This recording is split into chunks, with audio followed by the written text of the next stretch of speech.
Welcome back to the Final K. The Tirreno Adriatico begins on Monday. It has got a stacked start list and a very interesting parcours, so I'm going to give a preview, my predictions, and a couple of riders to keep an eye out for. I will also be live for every single stage of this race alongside the Paris-Nice, so I don't know how I'm going to do it, but I will chop and change between the pair of them. So yeah, let's get straight into it. So this is stage 1, 11.5 kilometer individual time trial.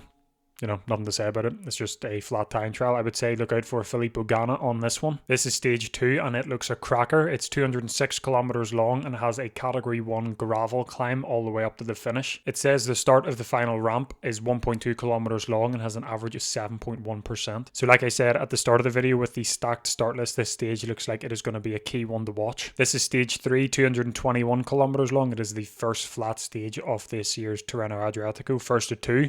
So yeah, bunch sprint you'd hope for, if there is a breakaway or someone gets away, but you'd be hoping for a bunch sprint. This is stage 4, 213 kilometers long. There are 5 climbs in this one of which being a highest category climb. There are quite a lot of long climbs in this one. The first one's 11.9 kilometers. The second one, the highest category, is 12.9 kilometers, but it's only got an average of 4.5%. And then after that, there's another climb. It is 7.6 kilometers long. And then the final 2 climbs are towards the end of the stage. So could we possibly see a wee attack on the final climb? It is 13 kilometers from the finish. Well, I hit the top of it, 13 kilometers from the finish. So could we see a wee attack on that, and maybe a Van de Poel survives long enough, or a Van Aert. Stage 5, 184 kilometers long. It's another stage with quite a few climbs. There are 4 category ones. The first one being a highest category climb. It is 7 kilometers long. And then the final climb of the day before the small descent to the finish is only 4.2 kilometers long.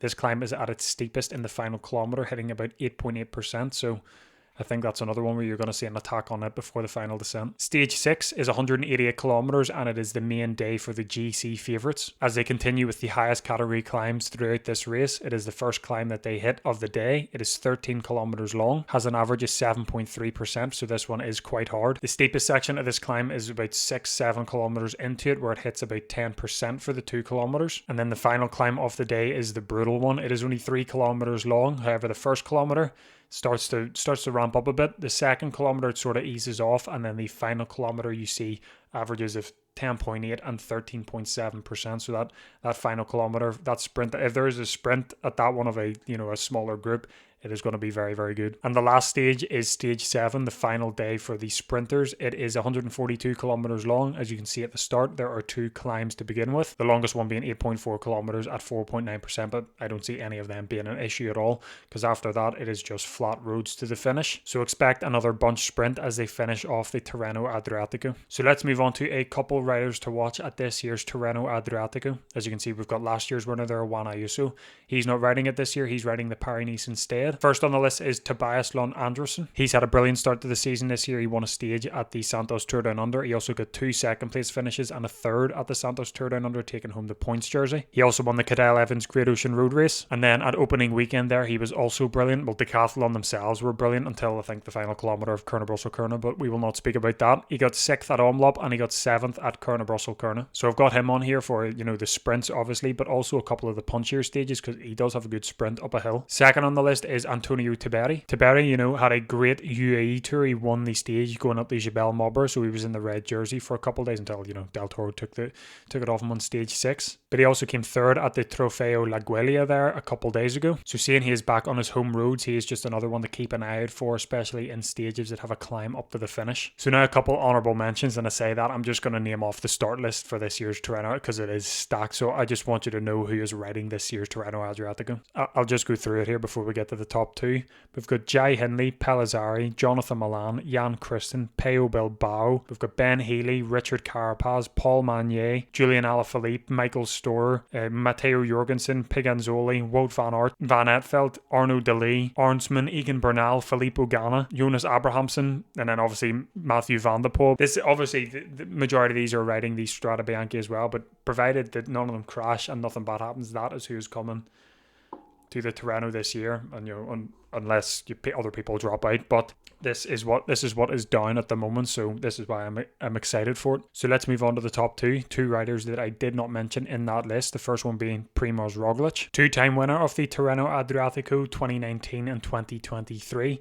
It is his first race of the season, so that is one of the main reasons why I've got Roglic on this riders to watch, seeing it is his first race. However, Red Bull signed Evenepoel, so less opportunities at Red Bull for Roglic. So will he be able to take the opportunities whilst they are there? And then last on the list is none other than Isaac Del Toro. Now, the reason I've got him on here is, he's just going to blow it to pieces, isn't he? Like, he's just going to win this. Like, there's no point. There's no point in even doing a prediction. He'll win stage 6. I hope stage 2 is a tight battle, that gravel climb, because I am very excited for that stage. But he's just going to win it, isn't he? I've got him on here. I spoke about him on the Strade Bianche preview, but there's nothing to say about it anymore. This year, UAE, he won it with ease. I don't...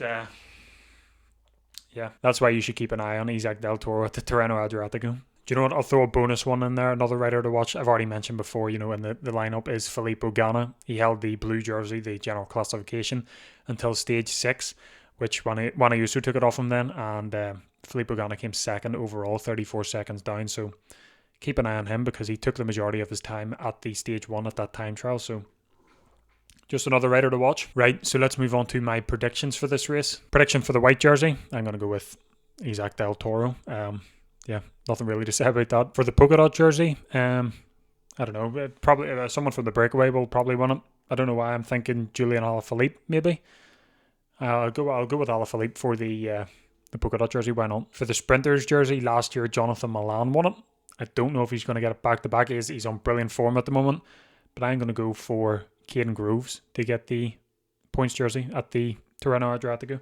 I don't think Van der Poel will be the main sprinter. I think he'll go for the more punchier stages. So I think Caden Groves will be the main sprinter. So I think he might get a stage or something. But yeah, Caden Groves for the points jersey. As for the GC, is there any point in? I'm going to go for Isaac Del Toro. Well, I was thinking between him and Primoz Roglic, but Primoz Roglic first race, Isaac Del Toro's got the UAE under his belt, and then he's got the Strade Bianche there on Saturday. So also will Roglic be able to stay on his bike?